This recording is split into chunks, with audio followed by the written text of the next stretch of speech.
आज कितने लोग यीशु के लिए बिक चुके हैं? 1 बजे के समय के लिए 10 वालों से अधिक लोग यहाँ हैं। और अब मैं आपको बताऊंगा कितनी आशीष है। परमेश्वर आज हमारे साथ हैं और जैसे ही हम सब खड़े हो जाएंगे, हम तैयार होकर शुरुआत करेंगे। आपका यहाँ होना कितनी खुशी की बात है। जैसा रिकार्डो ने कहा, हम यहाँ जीवित और स्वस्थ हैं, इसके लिए परमेश्वर का धन्यवाद। कितने लोग जो यहाँ हैं ये कह सकते हैं कि ये एक चमत्कार है जो आप यहाँ हैं आज?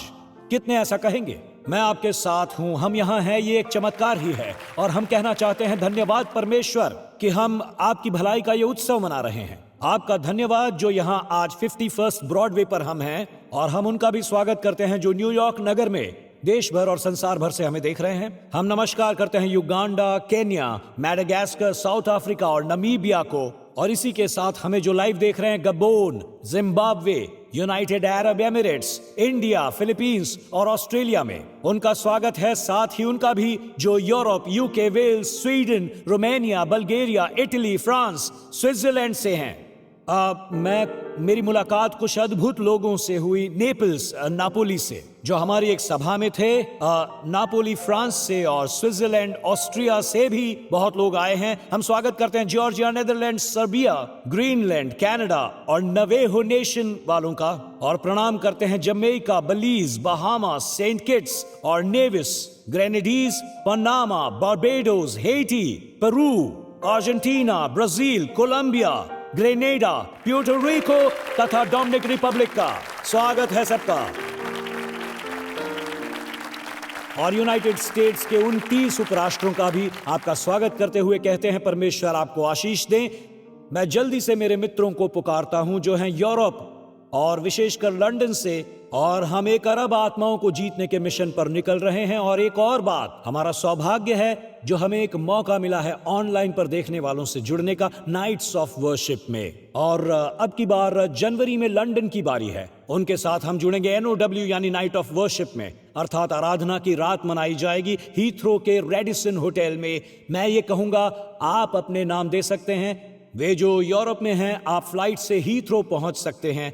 और मैं ये कहूंगा कि हम लोगों के प्रत्युत्तर को देख रहे हैं, बड़े चकित हैं हम। 1400 लोगों ने इसके लिए साइन अप किया है, तो इसमें बड़ा उत्साह है, बहुत ही एक्साइटेड हैं हम। हमें तब साउंड सिस्टम लगाना पड़ा था, तो हमने एक ही सभा रखी और हमें उससे बड़ी जगह नहीं मिली, इसलिए हम अब 3 सभाएं आयोजित करने वाले हैं, 3, 6:30 और 8 की, जहां मैं, पास्टर कार्टर, रिकार्डो, एल्डर विकी, बैंड सब होंगे। वो शाम प्रवचनों, आराधना, प्रभु भोज और रोगियों के लिए प्रार्थना के साथ जुड़ी होगी। आराधना की वो रात, अगर आप 6:30 को आना चाहते हैं तो उसके लिए अब जगह नहीं रही।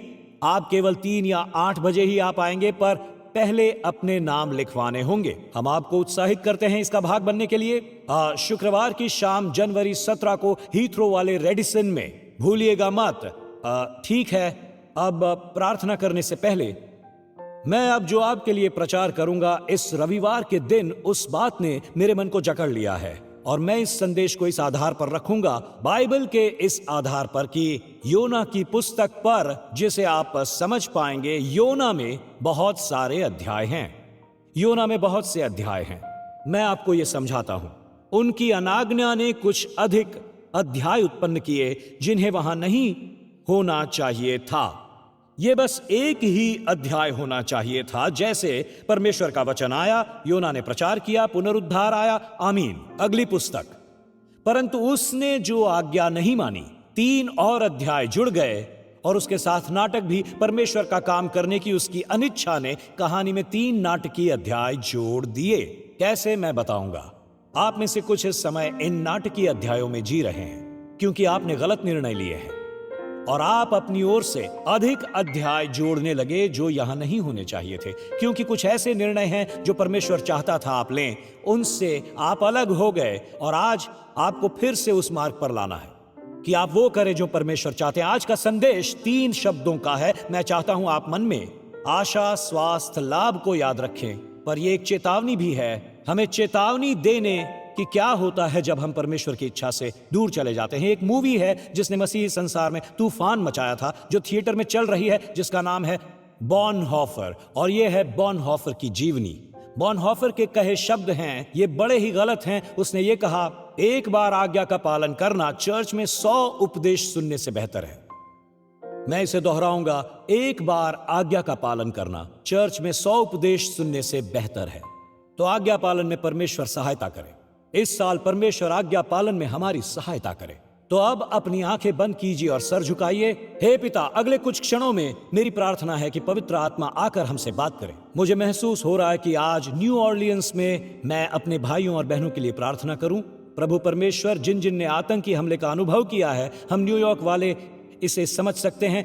हमें पता है ऐसे नगर में रहना कैसा है जो आतंकवाद का निशाना बन गया है। और पिता, हम अपने भाइयों और बहनों को उठाते हैं और मैं लुइसियाना में प्रार्थना करना चाहता हूं कि चर्च तो चर्च ही रहे और उन लोगों को मार्गदर्शन दे पिता जो व्याकुलता, भय और संदेह से लड़ रहे हैं। और परमेश्वर, मेरी प्रार्थना है कि ये वो समय हो जब प्रभु आप उन चर्चों की अगुवाई करें ताकि न्यू ऑरलियंस वासियों के लिए वे आशीष बने। मेरी विनती है परमेश्वर कि तू हे परमेश्वर इस पहले रविवार को हमसे बात करें और लोगों को मार्ग पर ले आए। आशा, स्वास्थ्य और लाभ का ये संदेश हो और किसी के लिए गंभीर चेतावनी भी, ताकि वे ये कहें, मुझे नहीं भटकना है, मुझे मार्ग से भटकना नहीं, आज मुझे परमेश्वर की आज्ञा में चलना है। कुछ विशेष कीजिए, कुछ विशेष यीशु के नाम से। और सब कहेंगे आमीन और फिर बैठ जाओ। हमेशा 1 बजे की सभा में यह करना होता है क्योंकि हमें कॉयर को छुट्टी देनी पड़ती है। कॉयर, आपने अद्भुत काम किया है। बैठने से पहले आप कम से कम 3 लोगों को देख लें और ध्यान से निकाल लें कि न्यूयॉर्कर्स बुरे होते हैं और उन्हें देखकर मुस्कुराएं और उनसे कहे, बंधु, मेरे भाई, आपसे मिलकर खुशी हुई। कॉयर टीम, आपका धन्यवाद।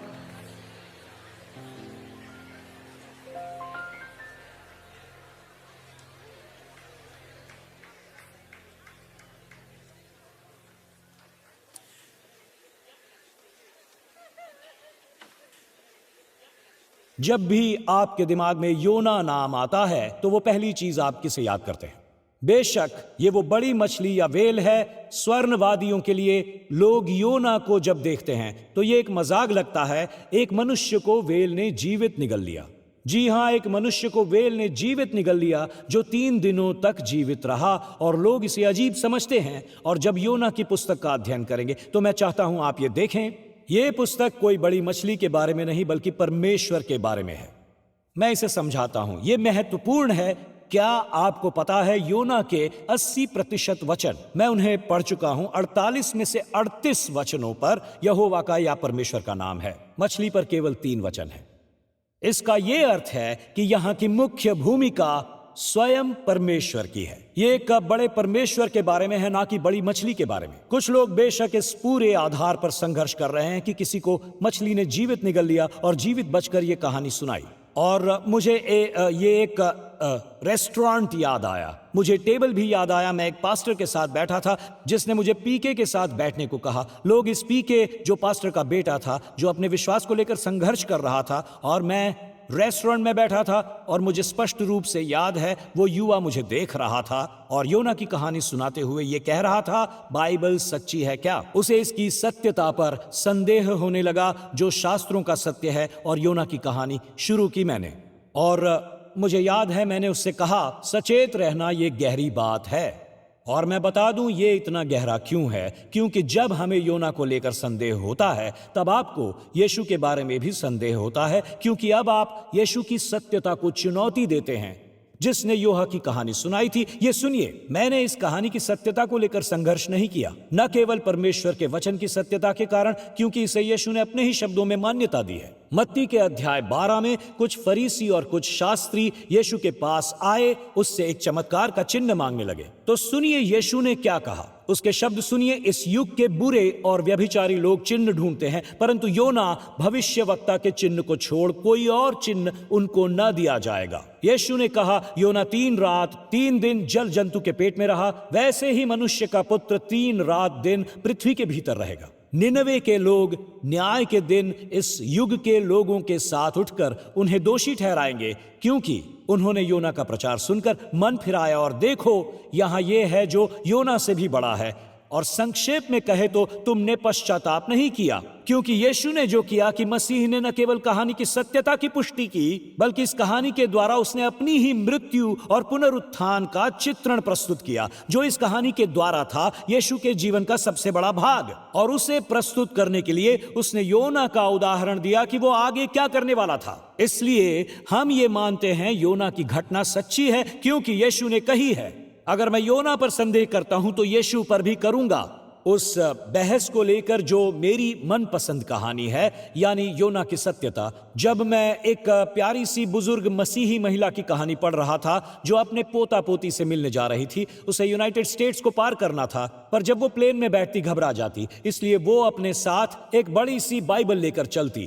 तो जब भी प्लेन हवा में होता, फिर चाहे मौसम की खराबी या टेक ऑफ का समय होता, वो अपनी बाइबल खोलकर कुछ वचन पढ़ने लगती थी और उसे वचनों में शांति मिलती। और जब एक बार वो किसी जवान व्यक्ति के पास बैठी हुई थी और उसने इसे बाइबल पढ़ते देखा, वो हंस पड़ा। उसके बाद वो अपने लैपटॉप पर काम करने लगा। थोड़ी देर बाद उस महिला से उसने पूछा, क्या इन सब बातों पर तुम विश्वास करती हो? बताओ महिला ने क्या उत्तर दिया होगा। बेशक करती हूं, ये बाइबल है, उसने मुस्कुराते हुए पूछा। तो सुनिए उस व्यक्ति का क्या हुआ जिसे वेल ने जीवित निगल लिया था। और महिला बोली, अच्छा योना, मुझे विश्वास है ये सच है, क्योंकि ये बाइबल में लिखा है। उसने कहा, आखिर वो अंदर जीवित कैसे रहा होगा जब वो वेल के पेट में था? तो महिला ने कहा, मुझे नहीं पता, पर जब मैं स्वर्ग में जाऊंगी तो उससे पूछ लूंगी। उसने मुस्कुराते हुए पूछा, अगर वो स्वर्ग में ना हुआ तो? उसने कहा, तो फिर तुम उससे पूछ लेना।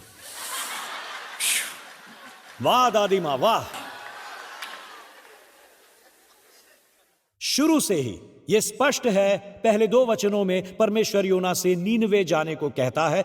यही उसका लक्ष्य है। लक्ष्य बिल्कुल स्पष्ट था, मैं चाहता हूं तुम नीनवे जाकर सुसमाचार का प्रचार करना, न्याय होने वाला है। अब नीनवे के इतिहास को लेकर योना इसके विरुद्ध था। यह कोई साधारण स्थान नहीं था। ये लोग दुष्ट और भ्रष्ट थे। वे पिछली शताब्दी के नाज़ी या आज के अल कायदा वाले जैसे थे, ऐसा आप मान लीजिए। और परमेश्वर योना को उनके बीच प्रचार करने को भेज रहा था। योना को वहां नहीं जाना था। इसका ठिकाना आज का इराक है। निनवे अपने युग की एक महान नगरी थी। निनवे की दीवारें, लोग बताते हैं, कहीं कहीं 100 फीट ऊंची हुआ करती थीं और इतनी चौड़ी कि उस पर 3 रथ एक साथ चल सकते थे। बताते हैं कि यह नगर इतना विशाल था कि उसकी शहर पनाहों के बीच खुदाई करने के बाद उन्हें 20 मील लंबे हाईवेज के चिन्ह मिले। और इस मानक के अनुसार यह नगर न केवल विशाल था, पर बड़ा ही भव्य था। पर किसी और कारण से ये बड़े पाप में था। निनवे को उसकी दुष्टता के लिए नष्ट किया गया था। परमेश्वर ये भी कहता है कि वो कितने दुष्ट थे कि उसकी दुष्टता का प्रभाव स्वर्ग पर पड़ने लगा था। ये सुनिए, योना अध्यायों 1 और 2 में यही वो कहता है कि मैं चाहता हूं तू उठकर निनवे नगर जाए और उसके विरुद्ध प्रचार कर, क्योंकि उसकी बुराई मेरी दृष्टि में बढ़ गई है। एक और अनुवाद इस प्रकार कहता है, उनकी दुष्टता बहुत ऊंचे स्तर तक है, ये उच्चतम स्तर पर पहुंच गई है। तो इस प्रकार की दुष्टता, भ्रष्टता उन दीवारों के पीछे हो रही थी और लक्ष्य ये था कि परमेश्वर योना को प्रचार करने को भेज रहा था और योना नहीं जाना चाहता था। या आप इसे ऐसे कह सकते हैं, परमेश्वर ने जाने को कहा, योना ने मना किया और परमेश्वर ने कहा अब हम देखेंगे यहां से आगे क्या क्या होता है। और परमेश्वर यह कह रहा था, परमेश्वर इस आश्चर्यजनक देश पर यानी नीनवे के नगर पर अनुग्रह और दया करना चाहता था और वो अपने भविष्यवक्ता योना पर अनुग्रह करना चाहता था। यानी एक साथ दोनों पर।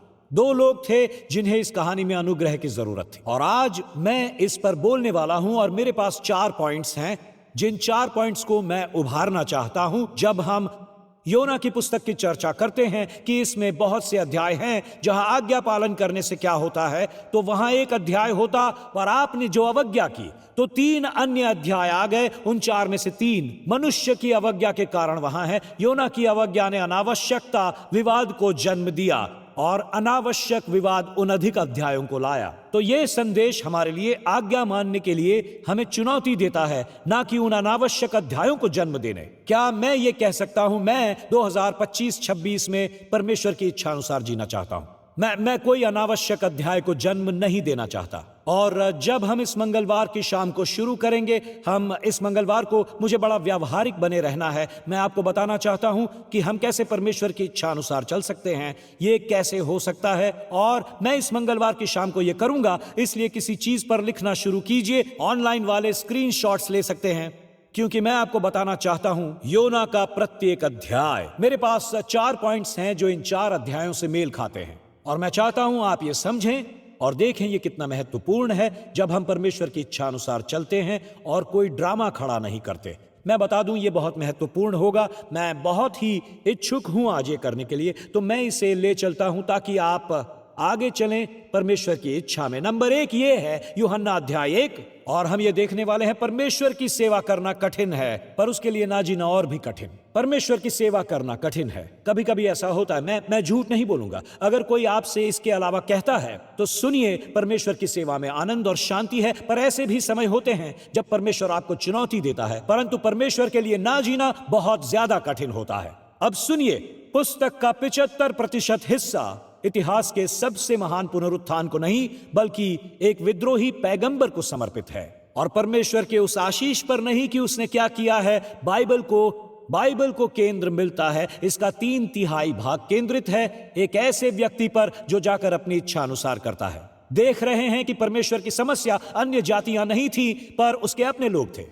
समस्या दुष्ट नीनवे की नहीं थी, पर अनाज्ञाकारी योना की थी। मित्रों, याद रहे, जब आप ये पुस्तक पढ़ेंगे, आप 1 से 4 तक देखेंगे। अध्याय 1 से 4 तक इस पुस्तक में सब परमेश्वर की आज्ञा मानते हैं। मछलियां, पेड़ पौधे, कीड़े, सब कुछ, हर कोई परमेश्वर की आज्ञा मानता है, पर यहां यह भविष्यवक्ता ही है जो नहीं मानता। और ऐसा लगता है कि जो काम परमेश्वर नीनवे में करना चाहता था, जो नीनवे का पश्चाताप था, अगर मैं इसे यूं कहूं, वो योना के पश्चाताप पर निर्भर था कि निनवे का परिवर्तन होता, या फिर प्रवक्ता के आने की प्रतीक्षा थी। पर उस सही स्थान पर पहुंचने के लिए योना को समय लगता, और योना ने परमेश्वर की इच्छा से दूर भागने का निर्णय लिया, परमेश्वर की स्पष्ट इच्छा से भागने का। मन में रखिए, जब आप परमेश्वर द्वारा दिए गए कार्य से मुंह मोड़ लेते हैं, तो मैंने ये जाना, तो आपको ऐसी बहुत सी चीजें मिलेंगी जो आपको और भी भटका देंगी, जैसे लोग, स्थान और अन्य चीजें। और सुनिए, परंतु योना यहोवा के सम्मुख से तर्शीश को भाग जाने के लिए उठा। वो योपा पहुंचा, जहां उसे मुझे ये बात बहुत अच्छी लगी, उसने एक जहाज पाया। क्या पाया? एक जहाज। क्योंकि आपने कुछ पा लिया, तो इसका अर्थ ये नहीं कि इसे पाने में परमेश्वर ने आपकी सहायता की है। मैं हमेशा ये सुनता हूं, मुझे एक नया बॉयफ्रेंड मिल गया। 1 मिनट वहीं रुकिए, मुझे एक नया चर्च मिल गया, मेरे जाने के लिए एक नई जगह मिल गई है। मित्रों, कभी कभी जब हम परमेश्वर के सम्मुख से भागते हैं, आपको बहुत कुछ मिलने लगता है जो परमेश्वर नहीं चाहता आपको मिले। ये वही है जो आपको नहीं मिलता अगर आप वो करते जो परमेश्वर चाहता है कि आप करें। और यही होता है, उसने गलत दिशा में जाने वाला जहाज पाया। आपको गलत दिशा में जाने वाली चीज मिलेंगी, एक नहीं, ऐसी अनेक दिशाएं। और यही तो खतरा है। वो जहाज वहां था जब योना परमेश्वर की आज्ञा से भाग रहा था। मैं चाहता हूं आप ये देख लें, मैंने इस पर गणित किया है, मैंने इस पर अपना GPS देखा है। अब ये याद रखना, योना अब योपा में है, तर्शिश में, जहां जहाज जा रहा था, योपा से 2500 मील दूर है। और निनवे, जहां परमेश्वर उसे भेज रहा था, वो केवल 500 मील दूर था। वहां से 2500 मील, यानी न्यूयॉर्क से LA की दूरी, योपा पहुंचने के लिए 500 मील। और योना का जहाज उसे मार्ग से 3000 मील दूर ले जाता है, जो परमेश्वर की इच्छा है। इस पर थोड़ा विचार कीजिए कि निनवे जाने के बदले जो 500 मील दूर है, वो 2500 मील दूर चला जाता है, ताकि उस मार्ग पर उसे न जाना पड़े। और जब ये सब हो चुका है, उसे अंत में लौटकर वहीं जाना पड़ा।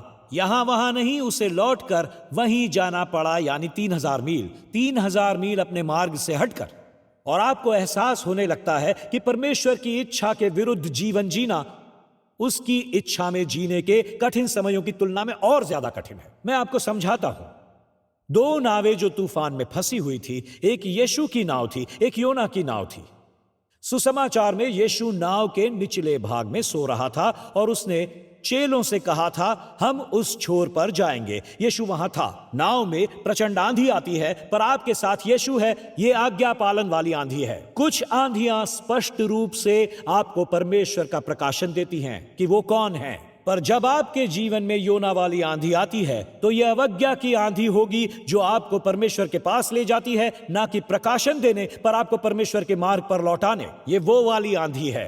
यीशु द्वारा उत्पन्न तूफान और हमारी अपनी अवज्ञा के कारण उत्पन्न तूफान में अंतर होता है। और जब वे जहाज पर है तो देखिए क्या होता है। तब यहोवा ने समुद्र में एक प्रचंड आंधी चलाई और समुद्र में बड़ी आंधी उठी, यहां तक कि जहाज टूटने पर था। तब मल्लाह लोग डरकर अपने अपने देवता की दुहाई देने लगे और जहाज में जो व्यापार की सामग्री थी उसे समुद्र में फेंकने लगे कि जहाज हल्का हो जाए। परंतु योना जहाज के निचले भाग में उतरकर सो गया था और गहरी नींद में वहां पड़ा हुआ था। अब मेरी समझ में यह आने लगा। सुनिए, जब आपके जीवन में गलत लोग आ जाते हैं तो आपको उनके फैसलों के परिणाम भी भुगतने पड़ेंगे। उनके गलत फैसलों के परिणाम। मित्रों, मल्लाह तब तक सही थे जब तक उनके जहाज में कोई गलत व्यक्ति नहीं आया।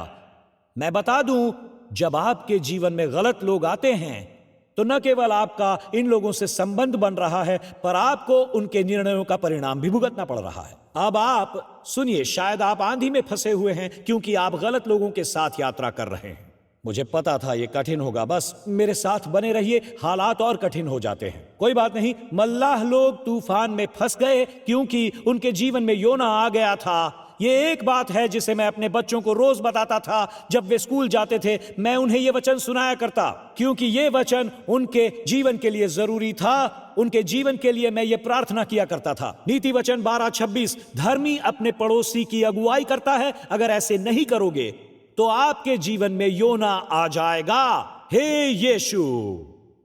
अब योना उनके जहाज में आया तो वे अपनी सामग्री खोने लगे क्योंकि उसे जहाज पर से फेंकना पड़ गया। इसलिए यह याद रखना बड़ा महत्वपूर्ण है। याद रहे योना क्या कर रहा था। जब दूसरे काम कर रहे थे वो सोया पड़ा था, वो जहाज में सो रहा था। और कुछ लोग होते हैं जिन्हें आप अपने जीवन में लाते हैं तो उनके साथ आंधियां भी आती हैं और ड्रामा और अधिक अध्याय भी जोड़ने लगते हैं। इसलिए मुझे उनके साथ काम करने में आपत्ति नहीं जो आंधियों में फंसे हैं और अपनी अवज्ञा के कारण कष्ट में हैं। पर उन्हें यह कहने को तैयार रहना चाहिए, मुझे परमेश्वर से मिलना है। मुझे ऐसा कहने वालों के साथ काम करने में आपत्ति नहीं है। पर जब वे जहाज में आते हैं और परमेश्वर से मेल मिलाप नहीं करना चाहते तो मैं बता दूं, मैं कुछ सीखा हूं कि ऐसे लोग कैसे होते हैं। कुछ हैं जो मैंने इस सप्ताह सीखा है। कुछ ऐसा है, यूहन्ना 15 में बाइबल हमसे कहती है, बाइबल कहती है कि यीशु दाखलता हैं और हम डालियां हैं। और जो दाखलता को संभालता है, जो किसान है जिसकी बात बाइबल करती है, उससे वर्ष में कितनी बार जाकर उन सूखी हुई डालियों को काटना पड़ता है जो दाखलता पर होती हैं, जिनमें कोई जीवन नहीं होता। वो डालियां जिन पर कोई जीवन नहीं। इस पर मैंने कुछ नया सीखा इस सप्ताह कि एक प्रकार की डाली है जो उगती है और इसका नाम है, क्या आप तैयार हैं? और वो आप पढ़ सकते हैं, उन्हें चूसने वाली डाली कहते हैं। ये डालियां फल नहीं देती, पर वे दूसरी डालियों से पानी पाकर पोषक तत्वों को चूस लेती हैं ताकि वे फल ना ला सकें, वे कोई परिणाम ना दें।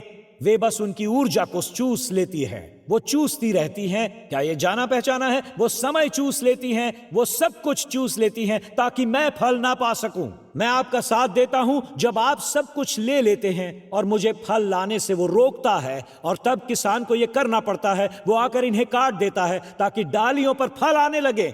कभी कभी आपके जीवन में भी ऐसा होगा, आपको फल लाने से कुछ रोकेंगे जिन्हें आपको मसीह में उत्पन्न करने थे। तो ये लीजिए, यीशु ने क्या कहा है, इस चीज को काट दो। तुम्हें अपने जीवन में पवित्र आत्मा के फल लाने हैं तो इन्हें काट दो। तुम्हें अपने जीवन में पवित्र आत्मा के फल लाने हैं तो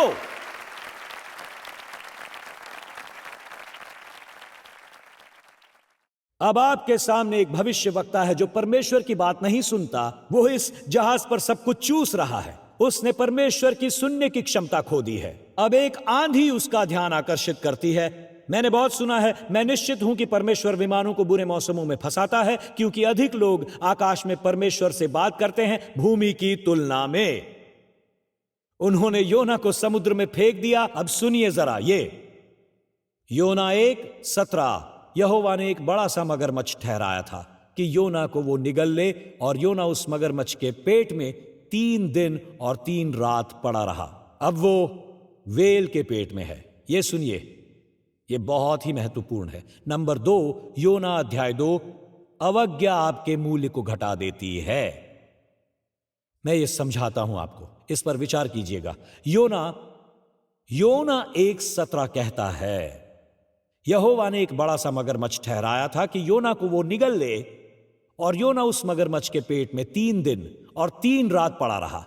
अगला वचन, तब योना ने उसके पेट में से अपने परमेश्वर यहोवा से प्रार्थना करके कहा, 3 दिन बाद, जी हां 3 दिन बाद, ये व्यक्ति अचानक विद्रोही हो गया था।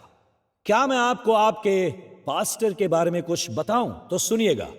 अगर मैं मछली को आता देखूंगा तो मैं तुरंत परमेश्वर से मेल मिलाप कर लूंगा। क्या कोई मेरे साथ है इस पे? मैं एक वेल के पेट में 3 दिन नहीं रुक सकता। मैं कहता हूं, जैसे ही मछली की दुम देखूंगा, ये कहूंगा, मैं गलत था, नीनवे को लौट रहा हूं, मैं क्षमा करना मुझे यीशु।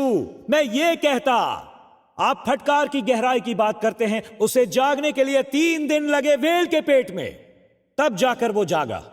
वो 3 दिन तक प्रार्थना कर रहा था जब उसे एहसास हुआ कि बचने का और कोई मार्ग नहीं है। फिर हमें बताया गया कि उसने प्रार्थना की, और बाइबल कहती है ये कोई स्नेह के कारण नहीं था, ये उत्पीड़न के कारण था। प्रार्थना उसके जीवन का मार्गदर्शन बनने के बदले उसके लिए आग से बचने का मार्ग बन गई।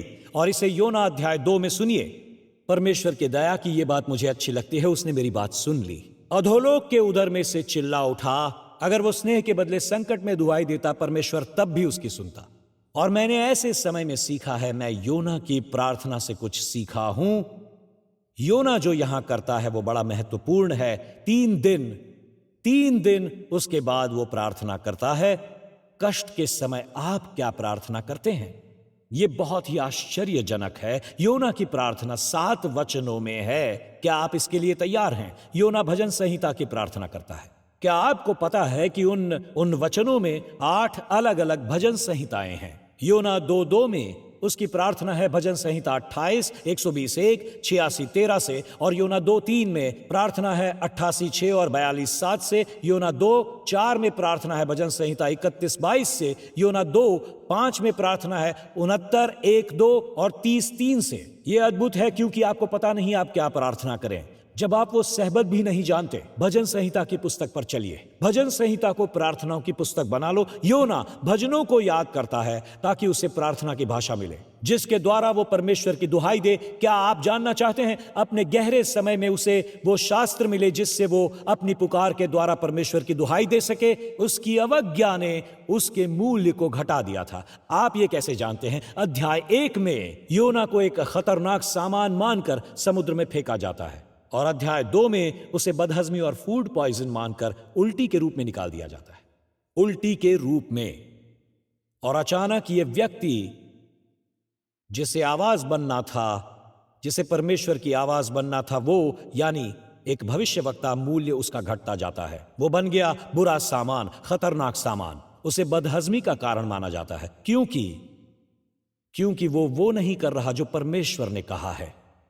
आप स्वयं को वहां पाते हैं जहां असामान्य दिखने लगते हैं, और आप एक विश्वासी होकर भी आपको समझना है जिन चीजों में परमेश्वर ने आपको बुलाया है, जो परमेश्वर चाहते हैं आप करें। और जब आप ये नहीं करते तो अपने आप को आप एक गलत वातावरण में पाते हैं, और ये आप पर जचता भी नहीं।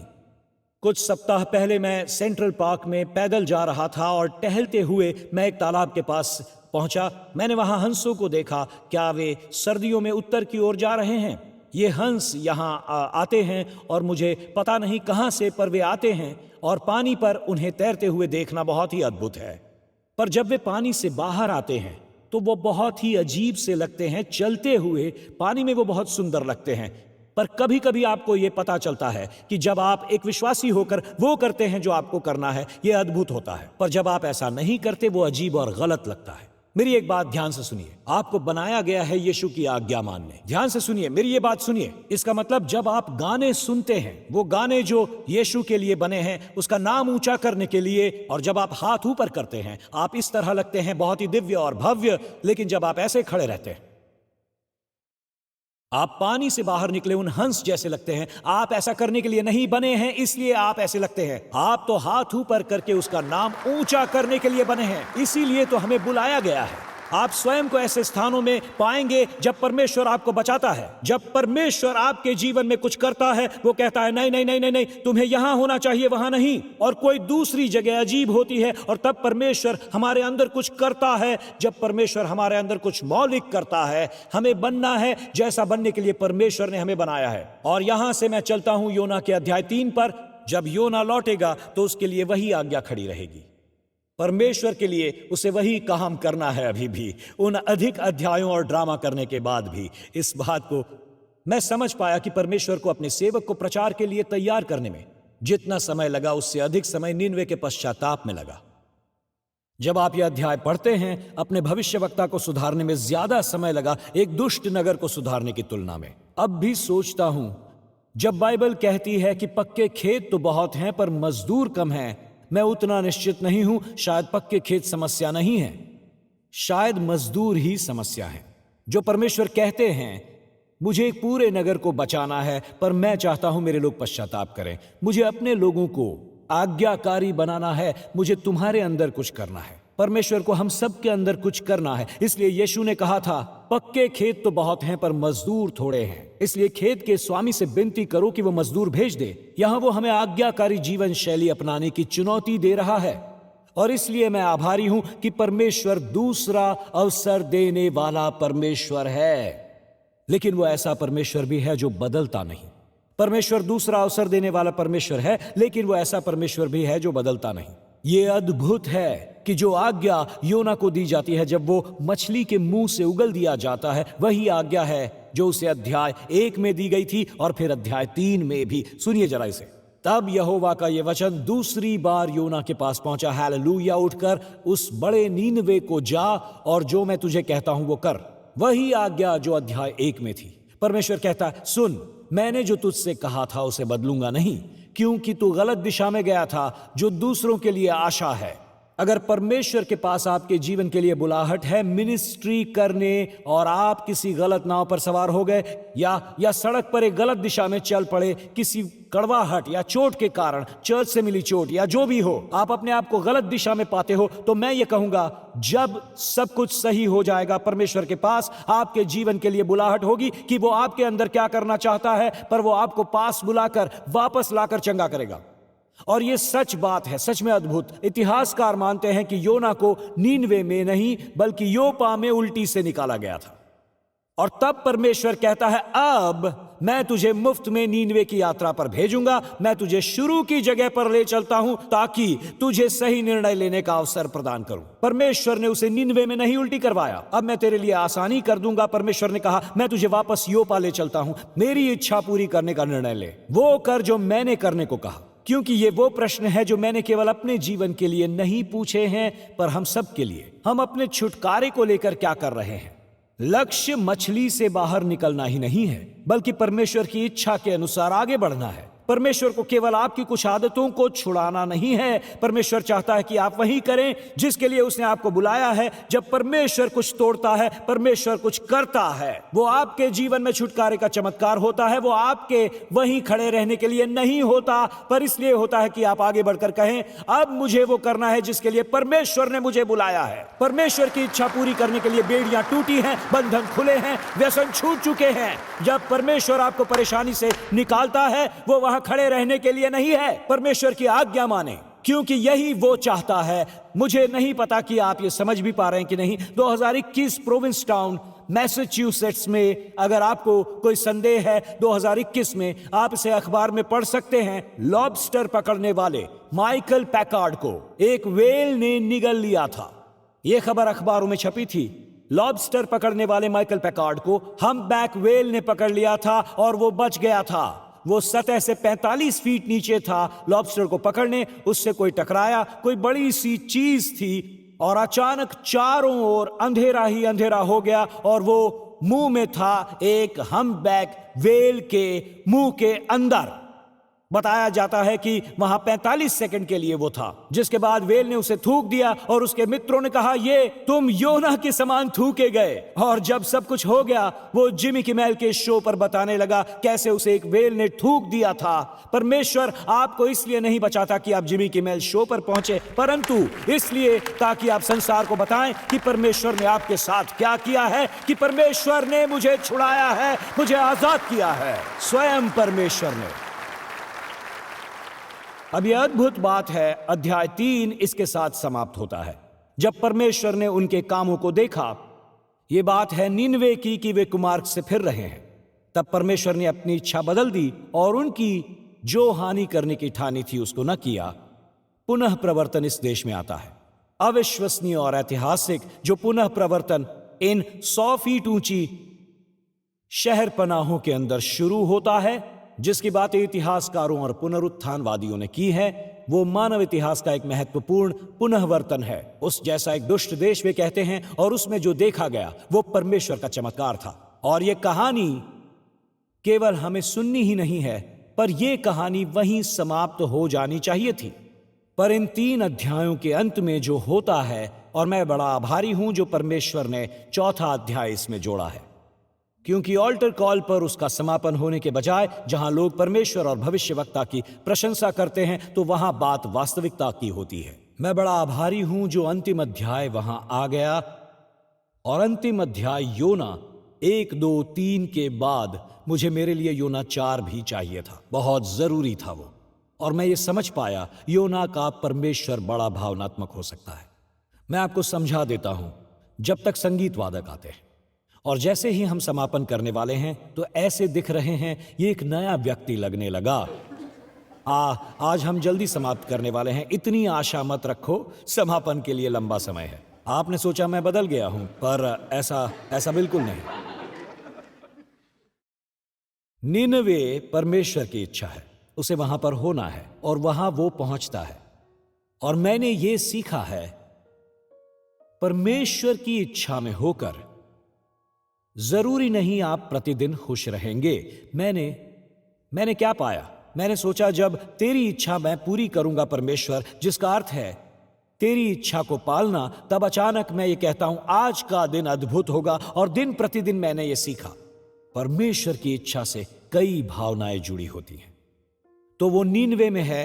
अब अध्याय 4 को सुनिए, क्योंकि परमेश्वर की इच्छा से भावनाएं जुड़ी हैं। अब यह है योना वचन 1 उसे गुस्सा है, वचन 3 उसे आत्महत्या करनी है, वचन 6 वो खुश है, वचन 8 वो थका हुआ है, बेहोश होता है, आत्महत्या की प्रवृत्ति है, और वचन 9 में वो गुस्से में है। और मैं कह रहा हूं मैं इस व्यक्ति के समान ही हूं, क्योंकि मैंने ये समझा खुशी वो अकेला सूचक नहीं है कि आप सही जगह पर होते हैं, क्या आप इसके लिए तैयार हो, पर शांति तो है। परमेश्वर की शांति इसे निर्धारित करती है। आप जब सुनते हो तब आपको सही शांति मिल सकती है और आप भावनाओं की दलदल में फंस सकते हो, परमेश्वर की इच्छा में होते हुए भी। वो 99 में है, वो यही कर रहा है जो परमेश्वर ने कहा है, और वो ऊपर नीचे हो रहा है। क्योंकि ऐसा ही होता है। परमेश्वर की इच्छा में होते हुए आप भावनाओं के नियंत्रण में नहीं रह सकते। कुछ दिन अच्छे होंगे तो कुछ दिन बुरे, पर शांति कहती है तू मेरी इच्छा में है, इस जगह को अभी मत छोड़। क्योंकि बात यह है कि बाइबल यह कहती है परमेश्वर की शांति को तेरे मन पर राज्य करने दे। क्योंकि जब आप भावनाओं के आधार पर निर्णय लेते हैं तो उन 6-7 निर्णयों को याद कीजिए जो योना ले सकता था। जब आप सोच रहे थे मैं खुश नहीं हूं, लोग मुझसे कहते हैं, मैं ये पहले भी सुन चुका हूं, परमेश्वर मुझे खुश रखना चाहता है, इसलिए मैं तलाक ले रहा हूं। लेकिन तलाक के बाद भी आपको वो शांति नहीं मिल सकती। मुझे पता था यहां कोई आमीन नहीं कहेगा। आमीन पास्टर टिम। सुनिए, मुझे आज आपकी मदद भी नहीं चाहिए। मुझे पता है मैं सच बोल रहा हूं, क्योंकि आप में से कुछ भावनाओं के आधार पर निर्णय ले रहे हैं मसीह की शांति के बजाय। परमेश्वर से पूछिए आपको क्या करना है, आपकी भावनाओं को नहीं। सुनिए, क्योंकि अगर आप यहां कहते हैं मैं इस नौकरी से खुश नहीं हूं, शायद परमेश्वर आपको वहां चाहता है, क्योंकि वो आपके अंदर कुछ कर रहा है। अगर आपको यह कहने में शांति मिलती है परमेश्वर ने यह दिया है, आज मैं गुस्से में नहीं हूं, सुनिए, ये सारी भावनाएं, क्योंकि कुछ चीजें दर्द देती हैं, उसका अर्थ यह नहीं कि आप परमेश्वर की इच्छा से बाहर हैं। ये शांति है।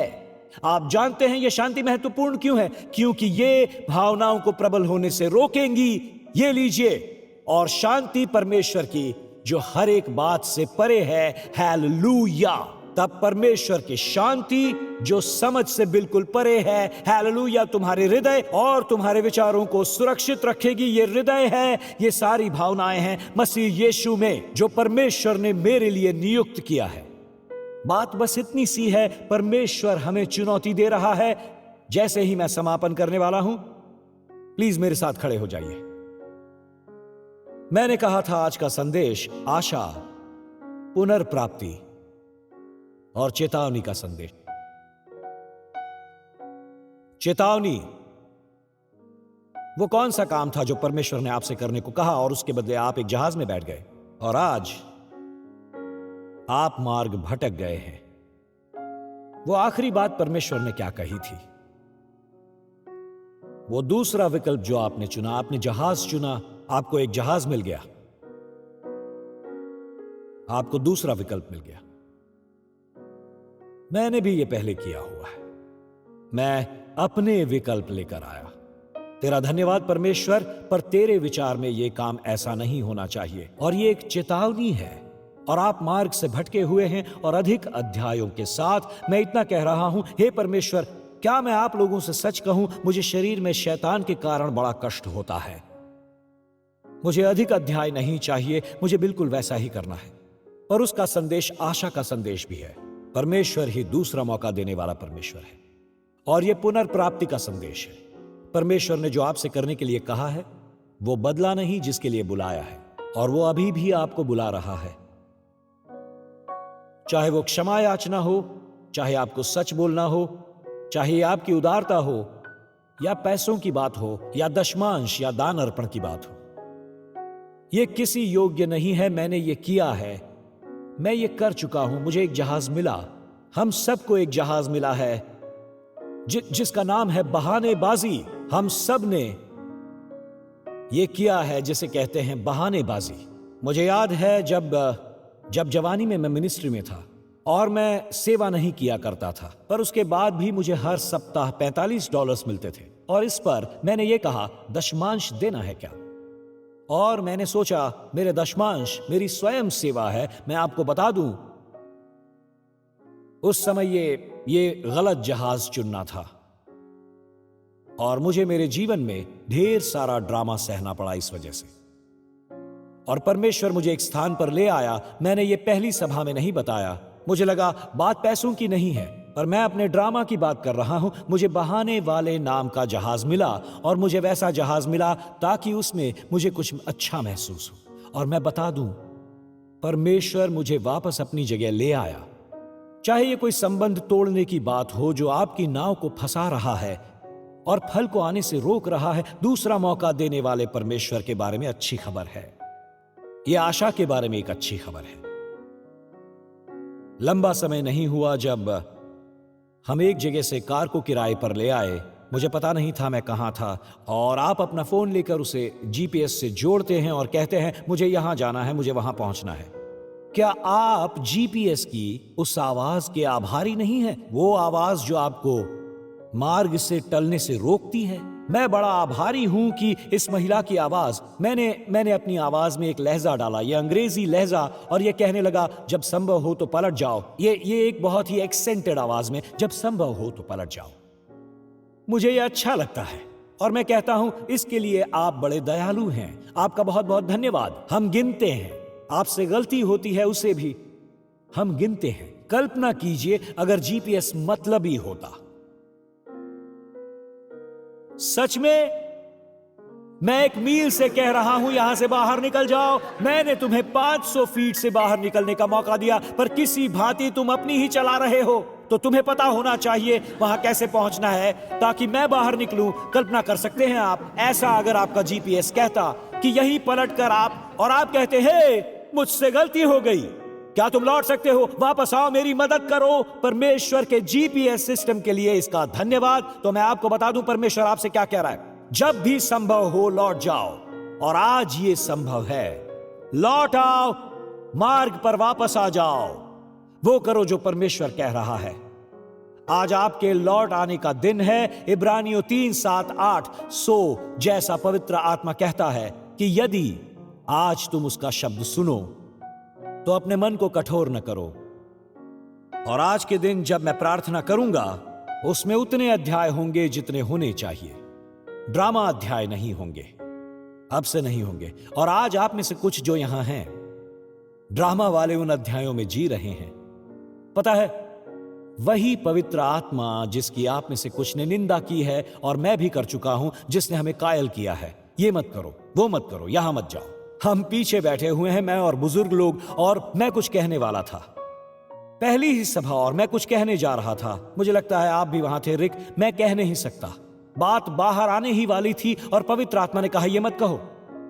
मैंने कहा बुजुर्गों, मैं ये नहीं कह सकूंगा। मैं कहना तो चाहता हूं पर मैं नहीं कह सकता। तब मैंने पवित्र आत्मा की आवाज महसूस की, अपना मुंह बंद रखो, इस स्थिति पर कुछ भी ना बोलो। और वही आत्मा जो कायल करता है, तो वही आत्मा आज्ञा पालन करने का भी बल देता है। अब इस वचन को सुनिए। मैं चाहता हूं आप यहेजकेल की भविष्यवाणियों को जान लें, जो कहती हैं मैं अपना आत्मा तुम्हारे भीतर देकर ऐसा करूंगा कि तुम मेरी विधियों पर चलोगे और मेरे नियमों को मानकर उसके अनुसार करोगे। क्यों?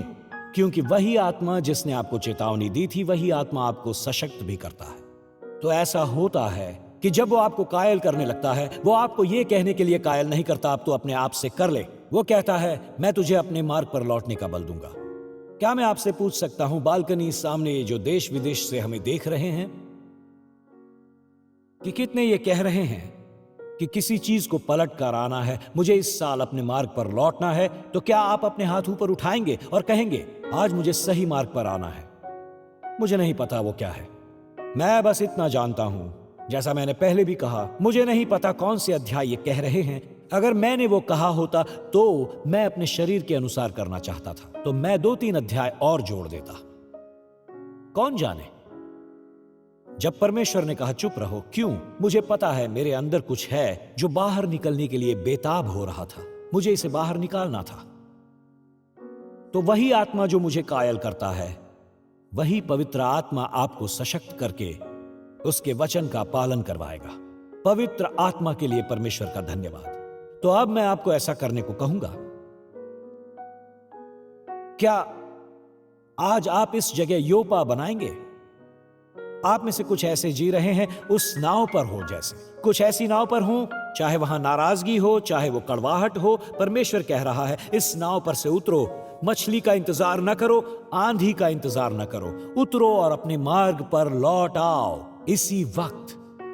इसे शुरुआत बना लो। इस पहले रविवार को इसे इससे बढ़कर होने दो। मैं इस पहले रविवार को चर्च में था। बात यह होनी चाहिए मैं परमेश्वर के साथ चलने लगा। और आज जब हम मिलकर ये गीत गाएंगे, मुझे फर्क नहीं पड़ता आप 3 हैं या 300 हैं।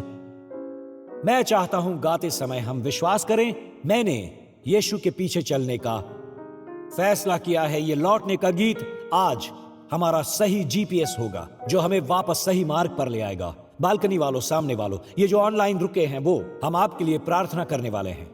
जब हम गाएंगे, हम वापसी के स्थान को तैयार करेंगे। ये समय है जब हम कहेंगे हे परमेश्वर, तूने मुझे छुआ, मैं तैयार हूं। मैं अपने मन को कठोर नहीं कर रहा। मैं यहां हूं। मैं वेदी के पास नहीं जा सकता क्योंकि मुझे अपनी चाबियां बाहर निकालनी है ताकि मैं पार्किंग पर पहला जा सकूं। इसे छोड़ो भाई, छोड़ो ये सब। आप पहले से ही हो।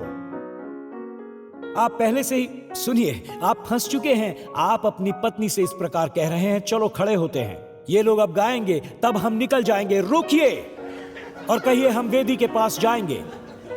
और हम ऐसा ही करेंगे। हम इस स्थान को ये कहकर ऐसा बना देंगे। जब हम गाएंगे, इसे वो समय बनाइए जब हम कहते हैं हे परमेश्वर, अब तेरी प्रभुता है। चलिए हम ये गाएंगे, इसे मिलकर गाएंगे। चलिए चलिए बालकनी वालों, उठो उठो, वहां से निकलो।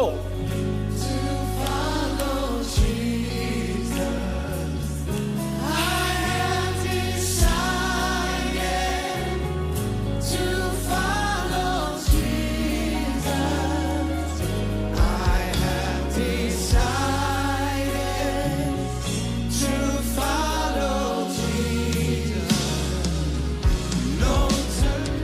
सब मेरे साथ गाइए हालेलुया। चलिए हम सब मिलकर एक साथ गाएंगे।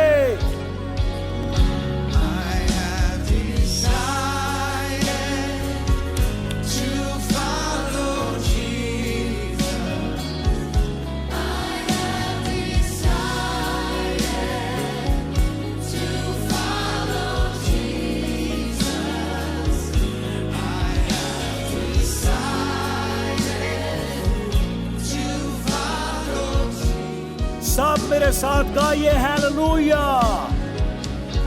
चलिए हम सब मिलकर एक साथ गाएंगे।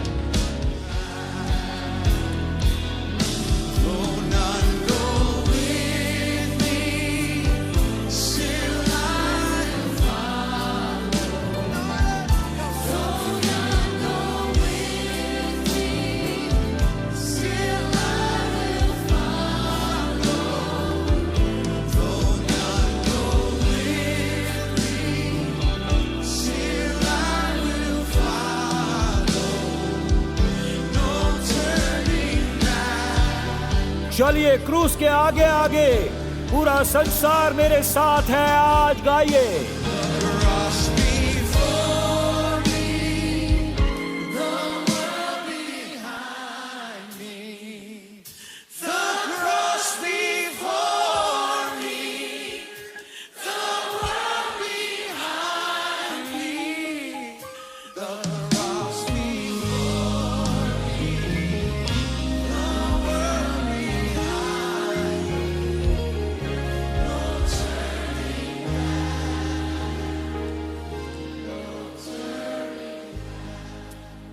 थोड़ी देर के लिए मुझे देखिए, थोड़ी देर के लिए।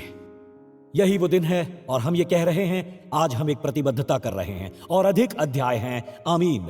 हम कह रहे हैं, परमेश्वर मेरा जीवन तेरे लिए है, इसे परमेश्वर की इच्छा अनुसार होना चाहिए। वो करना अच्छा है जो परमेश्वर हमें करने को कहें। आमीन।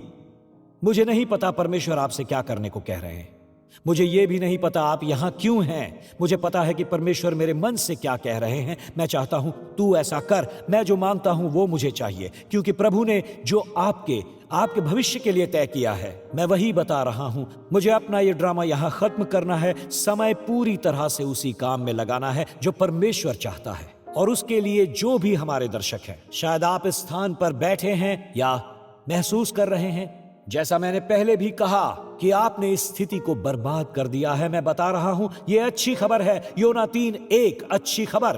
परमेश्वर ने जो दूसरी बार कहा, क्या मैं बता दूं, वो केवल दूसरे मौके का परमेश्वर नहीं है। कितने ये जानते हैं, वो 100 मौके देता है, 300 मौके हमें सही मार्ग पर वापस लाने के। आप कह सकते हैं, मैंने अपने वैवाहिक जीवन को बर्बाद कर दिया, बुलाहट को नष्ट किया, मैंने अपनी जवानी नष्ट कर दी, मैंने सब कुछ नष्ट कर दिया। वो दूसरा मौका देने वाला है, वो 1000 मौके देगा, वो हजारों मौके वाला परमेश्वर है। हम कहते हैं, हे परमेश्वर मुझे तेरी दया चाहिए, तेरा अनुग्रह दिखा दे, मुझे वापस लौटना है। मैं बड़ा आभारी हूं कि आज आप यहां पर हैं। मैं इतना आभारी हूं कि मैं ये कह रहा हूं, कभी कभी ये कष्टदायक होगा, कभी कभी भावनात्मक होगा, पर परमेश्वर की इच्छा को चुनिए। फिर आप कहेंगे ये अद्भुत है, और फिर अगले दिन ये बड़ा भयंकर है, और ये सब ऊपर नीचे होता रहेगा, ऊपर से नीचे तक। भावनाओं के वश में कभी बह मत जाइए, परंतु मसीह की शांति हमारे मन में है, अंदर वो राज्य करती है। अब मैं आपके लिए प्रार्थना करना चाहता हूं। हाथ उठाकर समर्पित हो जाइए, दोनों हाथ ऊपर उठाइए। यह समर्पण का चिन्ह है, हाथ ऊपर उठाना समर्पण का चिन्ह है। हम कहते हैं, हमने आत्मसमर्पण किया है। बस हे परमेश्वर, मैं तेरी इच्छा के आगे समर्पित हूं। बस ये कहिए, मेरी इच्छा की सूची से बेहतर है तेरी इच्छा।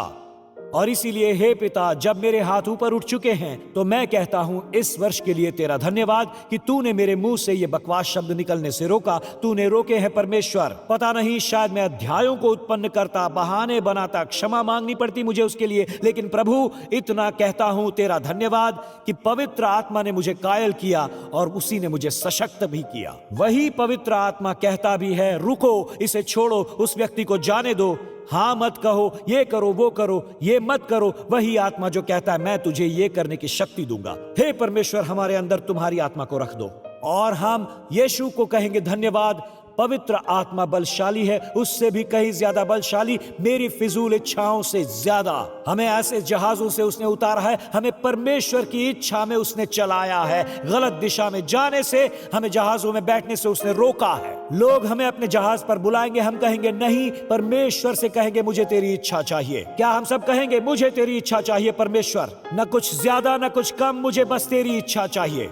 मित्रों मुझे देखिए, मुझे तीव्रता से कहना है, मुझे देखिए, मैं और कुछ बुजुर्ग और रिकार्डो की हम बात कर रहे हैं, मुझे ये बात तीव्रता से महसूस होती है। नफरत के जहाज में मत जाइए, नफरत लेकर कुछ भी न करें। कुछ लोग जो नफरत से चल रहे हैं वो हल नहीं पाते, और उस जहाज को चलने की ऊर्जा वहीं से मिलती है जब वो अपने जहाज पर अन्य को बुलाता है। और मैं इतना कहूंगा, जब आप उस जहाज को चलता हुआ देखें तो उनका चेहरा ठीक नहीं लग रहा है, दूर रहो, क्षमा करके चलो, क्रोध में मत चलो, इसे जाने दो, जाने दो उस जहाज को, बस उसे जाने दो। इतना कहो, हे परमेश्वर मुझे क्षमा करना, मैं आपको बता रहा हूं, जितना अधिक आप में क्रोध रहेगा, मैं बता दूं, ये जहाज, आप उस जहाज से बाहर निकलोगे तो बुरी हालत में, दुखी और मुंह लटका कर निकलोगे। तो उस पर से उतरो और आप ऐसे लोगों से मिलोगे जो चाहते हैं आप सही जहाज पर रहें, ताकि वो आपको दूसरे लोगों के बारे में बता सकें। उस क्रोध वाले जहाज से दूर हटिए। हे परमेश्वर, हम तुझ पर भरोसा रखेंगे, मैं क्षमा कर दूंगा। ऐसा अक्सर होगा, और जब भी ये हो आप बस वहां जाकर कहें, हमें वैसे बनना है जो क्षमा कर देते हैं, ऐसे लोग जो आशीष देते हैं। उस जहाज से दूर रहिए, मुझे गहराई से महसूस हो रहा है, यही कहना है मुझे, दूर रहिए ऐसे जहाजों से। इससे क्या होगा मित्रों, लोगों को चोट पहुंचेगी, लोग आपको धोखा देंगे, ऐसा होने वाला है। पर जैसे ही ये होता है उसे छोड़ आइए, क्रोध को छोड़ दीजिए। इतना कहिए, हे परमेश्वर मैं क्षमा करता हूं, तेरी इच्छा अनुसार मैं रहूंगा। परमेश्वर की क्या इच्छा है? क्षमा कर देना, यही परमेश्वर की इच्छा है। और क्या मैं बता दूं परमेश्वर की और क्या क्या इच्छाएं हैं? वो चाहता है कि आप उद्धार पाएं, नए सिरे से जन्म लें। इस वर्ष हमें नए सिरे से जन्म लेना है, बिना यीशु के कुछ भी नहीं करना। चर्च तो ऐसा कुछ भी ना करें, मसीह को अपने मन में रखे बिना, उसको बसाए अपने मन में हमेशा, और सामना करे जो भी मुश्किल आती है उसका। और यीशु ने कहा है, यदि कोई नए सिरे से न जन्मे तो परमेश्वर का राज्य नहीं देख सकता। यह सब कुछ बदल जाता है। क्या कहा है यीशु ने? यदि कोई नए सिरे से जन्म ना ले तो परमेश्वर का राज्य नहीं देख सकता। यह सब कुछ बदलेगा जब हम इस तरह से करेंगे और कहेंगे, हे परमेश्वर मैं चाहता हूं तू मेरे जीवन में आए, मुझे अंदर तक बदलने की जरूरत है। और यहीं से सब कुछ शुरू होता है। बालकनी, सामने वालों, ऑनलाइन वालों, सब यहां से शुरू होता है। यहां पवित्र आत्मा हमारे अंदर वास करने लगता है। ये कैसे होता है पास्टर टिम? बहुत आसान है। हम सब टूटे हुए और पापी हैं, जरूरत है परमेश्वर आकर हमें बदले। ये बदलाव कैसा होता?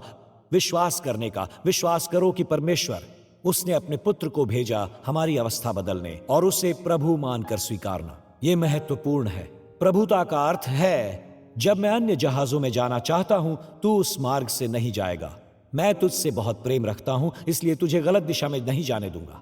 कितने लोगों ने यह महसूस किया है कि आप परमेश्वर से कई मील दूर चले गए हैं? मैंने यह महसूस किया था। हमें वो वापस ले आता है।